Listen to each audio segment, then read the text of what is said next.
동산교회 시간. 이 시간 말씀에는 물된 동산교회 담임 조병선 목사님입니다.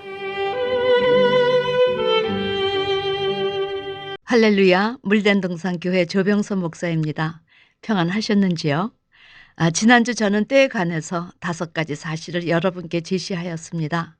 첫 번째, 천하의 범사가 기한이 있고 모든 목적이 이룰 때가 있다. 두 번째, 이렇게 하나님께서 인생에게 때를 주신 것은 때에 맞는 삶의 중요성을 강조하시기 위해서다. 세 번째, 성경에서 말하는 때는 인자이신 예수를 가리킨다. 네 번째, 하나님은 당신의 택하신 목자를 만나는 자의 축복에 대해서도 제시하신다. 하나님은 사람의 줄, 사랑의 줄로 당신의 백성을 인도하시기 때문이다. 다섯 번째, 때를 놓친 사람들의 당할 진노에 대해서. 오늘은 여러분 지난주에 이어서 때에 맞는 삶 2번째 말씀을 전하려 합니다. 하나님은 범사에 기한이 있다. 그 모든 목적이 이룰 때가 있으니 종말의 주의 종들아 충성되고 지혜로운 종이 돼서 주인에게 그 집 사람들을 맡아 때를 따라 양식을 나눠줄 자가 누구뇨? 이렇게 말씀하셨습니다. 성도들에게는 성도들아 때를 따라 양식을 전해주는 충성된 주의 종을 만나서 불로 연단한 금을 사서 부유하게 하라.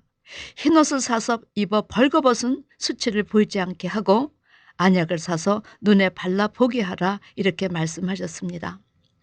그런데 하나님의 나라는 안타깝게도 이렇게 충성되고 지혜로운 종들로 들을 게 있는 성도들로 가득 차지 않았다는 것입니다.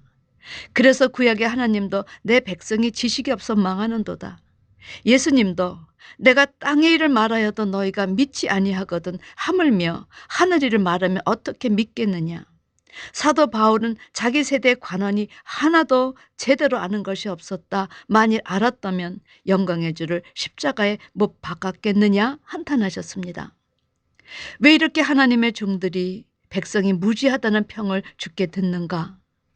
여러분은 이런 하나님의 정황을, 하나님 나라의 정황을 어떻게 받아들이셨는지요? 저는 목사인지라 이런 정황에 대해서 아주 많은 갈등이 있었습니다. 그래서 그 이유를 찾으려고 성경을 더 열심히 보았는데 결국 깨달은 것이 무엇이냐? 공중에 권세 잡은 사단마귀가 우는 사자처럼 그렇게 주의 종들을 공략하고 유혹하기 때문에 깨어 기도하며 말씀에 전념하지 않은 종들은 의외로 먹히기 쉽다는 그런 영적 현실을 그대로 드러내신 것이 아닌가 생각합니다. 그런 이유로 하나님의 나라는 늘 충성되고 지혜로운 정통주의 종들이 소수였고 겉만 번지르 외식하는 전통주의가 다수였다는 사실입니다. 누가 정통들을 죽였느냐? 누가 참종들을 지혜로운 종들을 죽였느냐? 자기를 정통으로 착각하는 전통주의자들이 악한 종들의 무리가 그리하였다. 이렇게 성경은 경고하십니다. 우리 주님은 충성되고 지혜로운 종에 대해서 제시하여 주셨지만 이와 반대로 악한 종에 대해서도 제시하셨습니다. 어떤 요인이 충성된 종과 악한 종으로 갈리게 하였습니까? 악한 종은 그 마음에 생각하기를 주인이 더디 오리라 하여 동무들을 때리며 술 친구들로 더불어 먹고 마시게 되면 생각지 않은 날 알지 못하는 시간에 그 종의 주인이 이르러 어미 때리고 외식하는 자에 받는 율에 처하리니 거기서 슬피 울며 이를 감이 있으리라. 마태복음 24장 48절에서 51절 말씀이지요. 저는 이 말씀을 묵상하고 얼마나 오금이 저리고 충격을 받았는지 모릅니다. 충성되고 지혜로운 종과 악한 종으로 나눠진 것은 3가지 이유에서였기 때문입니다. 첫 번째, 충성된 종은 주인이 곧 오실 것을 알았습니다. 그러나 악한 종은 자기 마음대로 주인이 더디 오리라 임의로 생각했다는 것입니다. 두 번째, 그런 생각의 결과 충성스럽고 지혜로운 종은 그 집사람들에게 때를 따라 양식을 부지런히 먹여서 성도로 하여금 주님의 재림을 예비할 수 있게 하였다는 것입니다. 그러나 악한 종은 자기 임의로 더디 오신다 생각해서 성도는커녕 자기 자신도 게을리 오히려 먹고 마시고 놀았다는 것이지요. 세 번째, 충성스러운 종은 성도를 주인의 사람들로 여겨 충성스럽게 섬겼습니다. 그러나 악한 종은 자기의 사람으로 오인해서 섬기기는커녕 오히려 때리고 먹고 마시고 자기의 임의로 행동하였다는 사실입니다. 그런데 이 말씀의 거울 앞에 우리의 주의 종들과 성도들을 재점검하며 두려워하지 않을 수 없었던 것은 지금 이 시대 주인 되신 주님께서 곧 재림하실 것을 외치는 종들이 얼마나 많느냐는 것입니다. 지금 이 시대 때를 따라 양식을 먹이는 종들이 얼마나 되느냐는 것입니다. 정말 떨리고 두려운 마음으로 성도 한 사람 한 사람에게 율법을 통해서 죄를 깨닫게 하고 복음을 통해서 우리의 구원은 죄로부터의 구원임을, 그래서 우리의 죄를 점과 흠과 티까지 씻어야 할 것을 알려주는 종이 얼마나 되느냐는 사실입니다. 여러분은 주님의 말씀대로 때에 맞는 양식을 제대로 먹고 주님의 재림을 준비하고 계시는지요? 우리 주님은 우리 눈에 들보를 먼저 씻어야 남의 눈에 티를 뽑을 수 있는 자리에 설 수 있다 하십니다. 우리의 신앙의 삶은 마음의 그릇을 먼저 씻어 비워야, 그 그릇이 준비가 되어야 그 그릇에 기름을 담아 등과 함께 신랑을 맞으러 나간다고 하십니다. 그런데 그런 사실을 제대로 알려서 죄의 문제를 제대로 해결하는 교회와 목회자가 과연 얼마나 되느냐는 사실입니다. 만약 하나님께서 제시하신 이 기간 안에 죄의 종들이 때를 따라 양식을 먹이지 못하거나 하나님의 백성이 때에 맞는 양식을 먹지 못하면 주님은 누가복음 21장에 어떤 일이 일어날 것이라 경고하셨습니까? 여러분, 이 말씀을 기억하십니까? 그날에는 아이 벤 자들과 젖먹이는 자들에게 화 있을진저 이는 땅에 큰 환난과 이 백성에게 진노가 있겠습니다. 여러분, 아이 벤 자들은 누구이며 젖먹이는 자들은 누구를 대표한 자들입니까? 아이 벤 자가 임신한 자여 젖먹이는 자는 산모를 가리킵니까? 아닙니다. 젖먹이는 자들은 때를 따라 양식을 먹이지 못하고 젖을 먹였으면 그 다음 이제 단단한 음식을 먹여서 장성한 자로 성도들을 준비시켜야 하는데 그리하지 못한 게으른 종들을 가리켰습니다. 아이 벤 자들은 교회를 오래 다녀도 열매 한번 맺어보지 못한 자들을 가리켰습니다.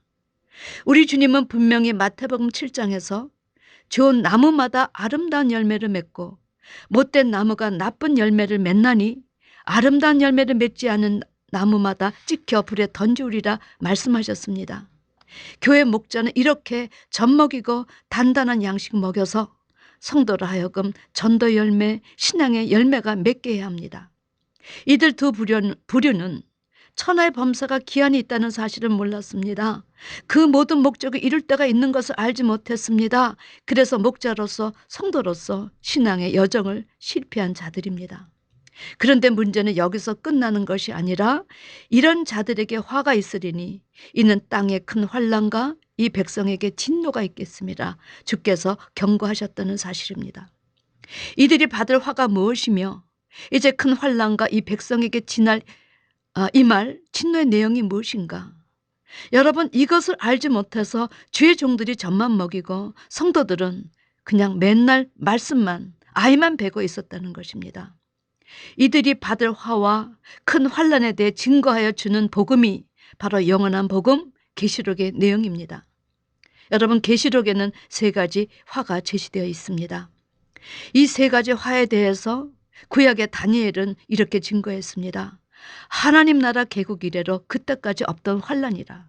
다니엘서 12장 1절에 말했지요. 요엘은 자고 이래로 없었고 이후 세세에 없는 큰 환난이 있겠다. 요엘서 2장 2절에 말씀했습니다. 우리 주님께서는 마태복음 24장 21절에 창세로부터 지금까지 이런 환난이 없었고 후에도 없으리라 말씀하셨습니다. 아니, 과연 어떤 환난이기에 이렇게들 표현들 하실까? 여러분, 궁금하지 않으십니까? 이렇게 표현하시니 이런 사실을 알고 이런 사실을 어찌 침묵할 수 있겠느냐는 것입니다. 그러니 이언의 말씀을 아는 자는 반드시 다시 전하라 명령하신 것입니다. 그런데 주님께서 제시하신 이 악한 종의 특징은 무엇이었습니까? 주인이 더디 오리라 생각하고 자기 마음대로 생각해서 때에 맞는 양식을 예비하여 주지 않았다는 사실입니다. 여러분, 왜 이런 생각을 자기 힘으로 하게 되었을까요? 성경은 그 이유에 대해서 예수 그리스도의 계시의 내용에 대해 알지 못하였기 때문이라 그 원인을 제시하십니다. 어떤 종이건 참 열심히 말씀을 전합니다. 누구도 자신을 악한 종이라 생각지 않습니다. 그러나 그것이 나의 기준이 아니라 하나님 말씀의 기준이어야 한다는 거지요. 저의 경우 어느 날 이 말씀의 거울에 비추어 보았더니 제가 전하는 말씀이 분명히 하나님 말씀이지만 때에 맞는 말씀이 아니었습니다. 그런 이유로 주님의 재림을 열심히 선포하지 못하였다는 사실을 깨닫게 되었습니다. 여러분, 예수님이 오실 때 구약의 율법을 전하는 자는 때에 맞는 양식을 전하지 못한 자입니다. 저는 이 말씀 앞에 제가 악하고 게으른 종이었구나 충격받고 발에 불 떨어져서 정신없이 이 계시록을 깨닫기 위해서 드문불출 열심을 다해서 이제는 영원한 복음을 선포하는 목자로 거듭날 수 있었습니다. 여러분, 계시록 첫 장 첫 절의 내용은 반드시 속히 될 일을 그 종들에게 보이시려고 하나님께서 예수님이 그 천사를 그 종 요한에게 보내어 지시하신 말씀이었습니다. 계시록 마지막 장 마지막 구절의 내용이 무엇입니까? 이것들을 증거하시니가 가라사대 내가 진실로 속히 오리라 하시거늘, 그래서 요한이 아멘 주 예수여 어서 오시옵소서 화답하며 끝을 맺었습니다. 그런데도 자기 마음대로 주인이 더디 올 것이라 생각하다니요. 생각만 해도 등에 땀나지 않습니까? 계시록의 7대 축복 중 그 첫째가 이 예언의 말씀을 읽는 자, 듣는 자들, 그 가운데 지키는 자들이 복이 있나니 때가 가까움이라 이렇게 말씀하신 것은 바로 이 계시록의 말씀이 주님의 재림을 준비할 수 있는 때에 맞는 양식이기 때문이었습니다. 다시 한번 강조하지만 여기서 읽는 자란 하나님께 택함 받아 아직 이루어지지 않은 장래 될 일에 대해 깨닫고 실상 계시의 비유를 베풀어 선포하여 성도로 하여금 재림의 때를 준비하도록 인도하는 주의 종을 가리킨 것입니다. 이 한 사람의 읽는 자가 있을 때 듣는 자들이 생기고 읽는 자의 복과 듣는 자들의 복을 함께 이렇게 제시한 것이지요. 그러니 계시록 첫 장 첫 절에 주의 종들에게 이 마지막 장래 일어날 일에 대해 외치라 하신 것이요. 성도들에게는 때를 따라 양식을 전해주는 충성된 주의 종들을 만나서 불러 연단한 금을 사서 부유하게 하라. 흰옷을 사서 입어 벌거벗은 수치를 보이지 않게 하라. 안약을 사서 눈에 발라보게 하라 말씀하신 것입니다. 여러분, 이 말씀은 라오디게아 교인들에게 주신 말씀이었습니다. 이들 라오디게아 교인들은 신앙이 차지도 않고 덥지도 않고 미적지근했습니다. 그러함에도 불구하고 나는 부자라 부여하여 부족한 것이 없다 착각하였다는 것입니다. 여러분, 이들의 생각과 주님의 생각의 차이, 이들이 걸어가는 신앙의 노선과 주님의 신앙의 노선이 얼마나 차이가 많습니까? 여러분은 어떠신지요? 혹 남에게 일일이 자랑하지 않지만 나쯤이면 하는 생각이 없으신지요? 주님은 이런 라오디게아 교인들에게 공고하고 가난하고 가련하고 눈먼 것과 벌거벗은 수치를 해결할 다음 세 가지 처방책을 제시하셨습니다. 그 첫째는 내가 너를 권하노니 내게서 불러 연단한 금을 사서 부유하게 하라. 여러분, 종말의 시대에 사는 우리들이 반드시 사야 할 불러 연단한 금이 있다는 사실을 명심하시기 바랍니다. 둘째, 흰옷을 사서 입어 벌거벗은 수치를 보이지 않게 하라. 여러분, 이 흰옷이 무엇이간데 이 흰옷을 사야 할까요? 세 번째, 안약을 사서 눈에 발라보게 하라.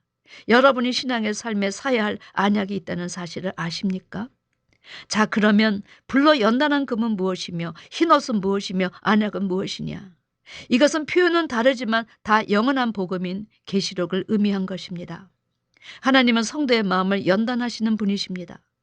계시록의 말씀이 입에는 꿀처럼 다나 배에는 쓰더라 하는 이유는 주님의 재림을 앞둔 세 가지 화는 젖먹이는 자, 아이 벤 자들을 향한 큰 환난이요 하나님의 진노요 심판이란 사실을 알게 되었기 때문입니다. 사랑하는 성도 여러분, 이런 화가 기다리고 있는데 이것처럼 급히 전할 내용이 어디 있겠습니까? 주님께서 이런 시대를 주는 것은 너의 믿음의 시련이 불러 연단하여도 없어질 금보다 더 귀해서 예수 그리스도에 나타나실 때에 칭찬과 영광과 존귀를 얻게 하려 함이라. 이런 뜻 안에서 그것이 이루어지기 때문이었습니다. 할렐루야, 우리 주님을 찬양하십시다. 이런 하나님의 영광을 위해 우리는 일해야 합니다. 아멘. 동산교회 담임 조병선 목사님이었습니다.